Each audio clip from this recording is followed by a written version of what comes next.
Hey friends, I want to invite us to take a closer look at a couple things in the passage from John chapter 4 that Corey read and shared about last Sunday in our morning gathering at the building. Corey highlighted how Jesus restores lives and how every one of us needs and can find that restoration in Jesus.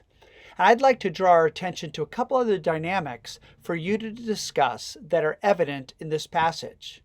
Now, if you haven't read this passage from John chapter 4 together yet, just pause the video here and read through John chapter 4, verses 1 through 26, and then start the video back up again when you're ready. All right, the first thing I'd like to draw your attention to is how Jesus breaks down the us-them and either-or dichotomy of cultures with himself. Look, it's a very cross-cultural conversation that's happening here between a Samaritan woman and a Jewish man.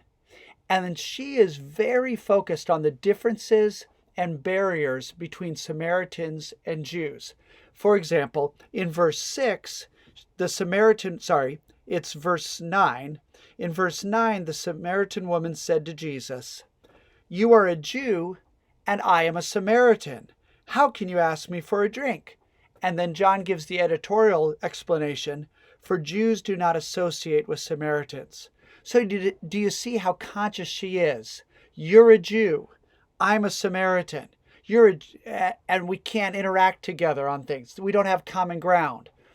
And then in verse 20, she sets up a scenario, a very challenging question where she says, "Our fathers," speaking of the Samaritans, "our fathers worshipped on this mountain, but you Jews claim that the place where we must worship is in Jerusalem." Do you see the "our fathers" and "you Jews"? She's emphasizing the differences, the barriers between Samaritans and Jews. And when she sets up a scenario where we're supposed to choose between the Samaritan way and the Jewish way, Jesus doesn't choose one way or the other way. No, Jesus says there's a different way of the Spirit. And his language in answering in the next verses says, "A time is coming." And then he says, "A time is coming and has now come." And here's the reality. The coming of Jesus changes the either-or dichotomy of how we understand cultural questions, as well as our religious practice. And the climax of their conversation is that Jesus reveals to her that he is the promised Messiah who came not just for the Jews, but for the Samaritans, for all people too.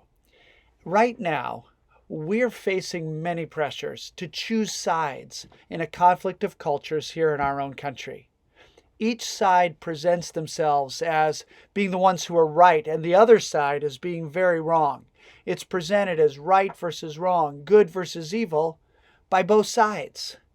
So ask one another, how can we be discerning to recognize that there can be a way of the Spirit instead that is about worshiping and following Jesus, as Corey said, with both our heads and our hearts, rather than being squeezed into boxes and sides in a culture war that's being defined by the world instead of by Jesus.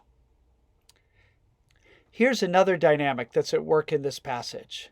Jesus reveals himself to the thirsty.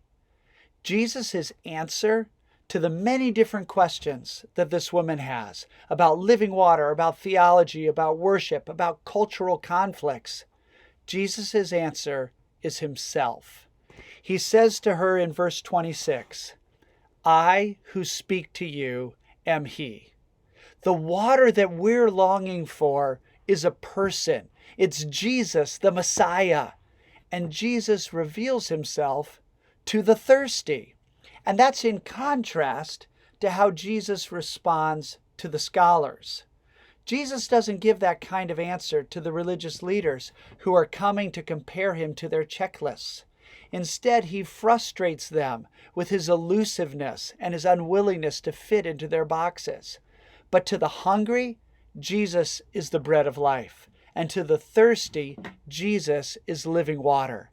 So we need to come to Jesus in our thirst.